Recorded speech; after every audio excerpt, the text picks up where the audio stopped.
Good day to all of you, especially to all students who enrolled in uh, senior high school taking the subject philosophy. Good morning and good day to all of you. Uh, and I welcome you for this academic year. I hope and pray you will enjoy learning in the institution where you enroll. Um, this day, we will discuss the first topic you know, in your introduction to philosophy. We will discuss this in doing philosophy. But for you and for us to be guided in our discussion, we will have these learning competencies first and the integration from the Catholic Education Association of the Philippines. And based on our competency, before the end of the period, before the end of this discussion, all students must distinguish a holistic perspective from a partial point of view. So we will try to have this learning competency be achieved. Second, that all students must recognize human activities that emanated from deliberate reflection. Okay? And well, of course, we can discuss also the desire for the doctrine of the doctrine and morals that was integrated by the SAYAP from CCC paragraph 27 and Matthew chapter 7 verse 7. So let's begin with these big questions in life. Have you ever encountered or have you ever experienced wherein you are asking big questions in your life? Who am I? What do I want? What will make me happy?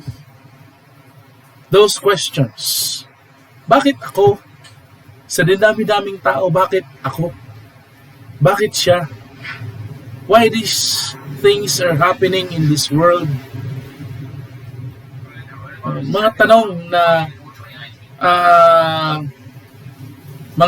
na hirap sagutin o kaya mga tanong na kailangan muna nating talagang pagnilayan. Okay?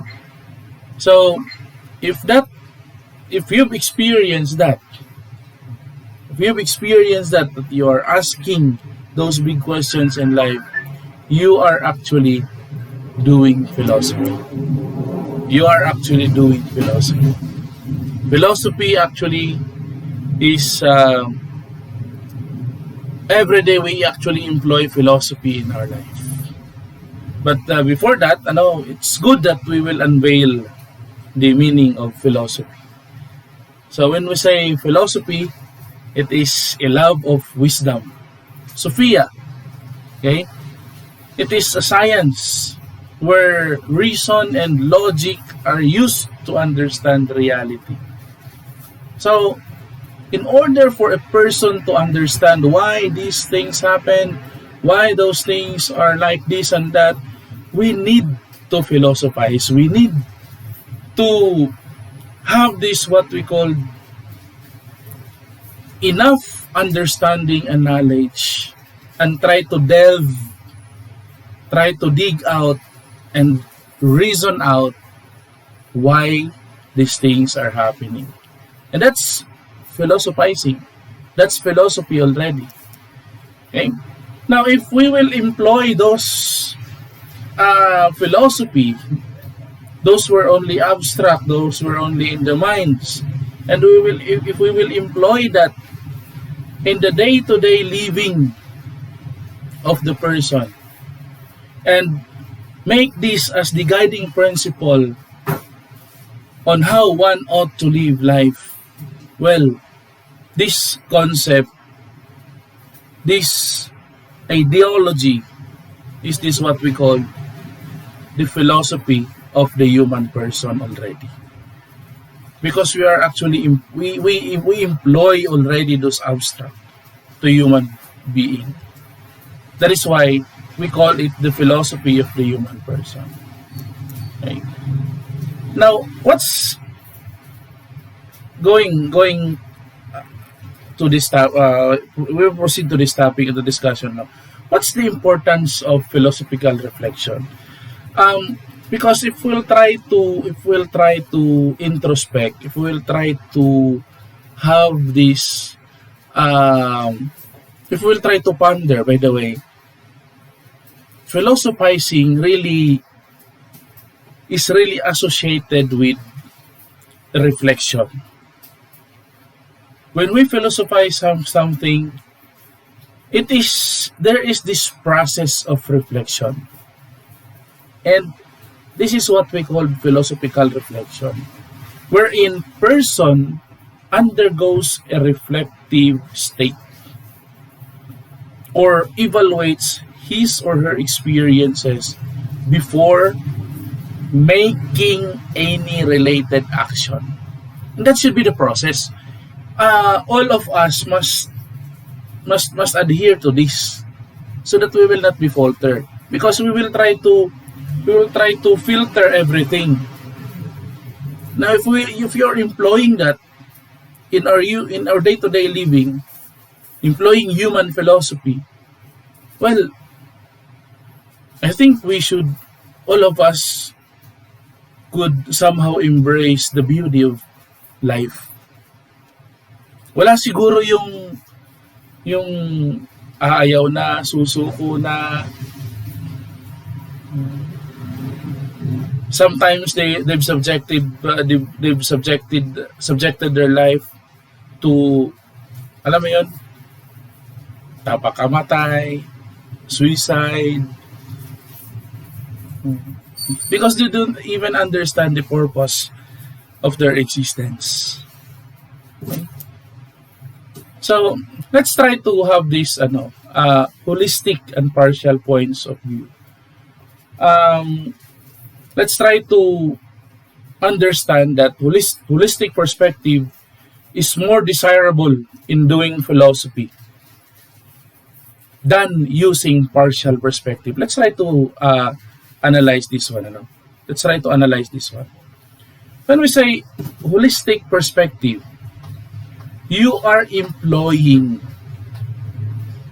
more desirable in doing philosophy. You are considering everything. All aspects must be considered, rather than partial points of view, wherein you only promote limited knowledge on the situation. In the experience of human being, human person, it goes like this. If confronted a situation like he or she should have think,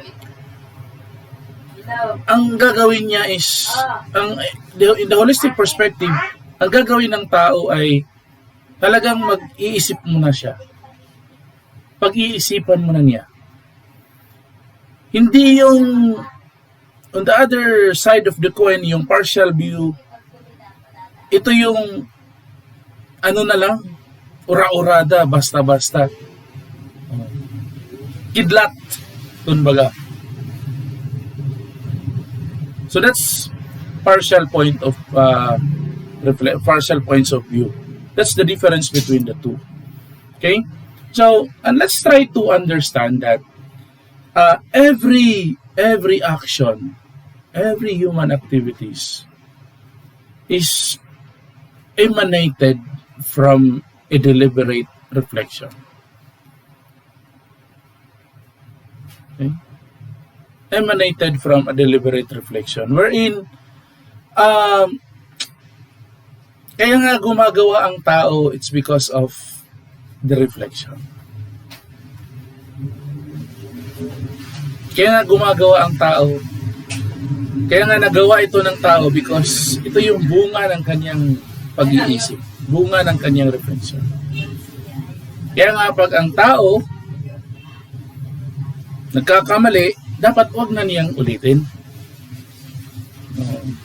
Even if he or she employed a holistic reflection, dapat di na niya ulitin. Bakit? Human as we are, we falter. But at least you understand that you're employing everything. Now, next time, find ways and means for that matter. And evaluate and knowing the best choice from the set of options. Gaining a holistic point of view first before making any conclusion. Yun yung ano. Now, from this context, do you have any questions? If you have questions, try to write that questions in the chat room. Because later, I will, during the plenary, I will answer those questions. Okay, so we have the second part, which is the plenary session natin. I will answer all questions if you will be raising questions. Okay? So, again, let's try to review if we hit the, what we call this, the competencies. So, distinguish a holistic, well, I've discussed this very well, I think, on my own part, and I hope and pray that you understand the difference between holistic and partial point of view. Okay? So, this, when we say holistic, everything is considered. Holistic, all aspects were considered. Pag partial, it is only part and parcel. Ito yung madalas nagkakamali because hindi pinag-iisipan ng mabuti yung desisyon. Second is recognizes human activities that emanated from deliberate reflection. So I think we've discussed this. And let's try to ponder the doctrine that was being integrated by the SEA. So, accordingly, based on the CCC, number 27, the desire for God is written in the human heart. Because man is created by God and for God. Now, let's try to ponder this. Now, for me, since we are a created being, and it was God who created us, it is also good that we go back to Him. And going back to Him, dapat, tayo? Kumbaga, sa pananaw natin, tayo? Proud tayo na humarap ulit sa Kanya. Okay? Okay, humarap ulit sa Kanya. And, well, philosophical thinking can strengthen one's faith in God. So the context of this Matthew 7:7 is that if we only subject everything yung sa buhay natin to God, it entails faith yung pagtitiwala. Kaya yung pagtitiwala. Sa kabila nung lahat, nandun pa rin yung pagtitiwala natin sa Diyos. And with this, thank you for your time and patience. And let's proceed to the second part, which is the plenary. Thank you so much. Good day and God bless.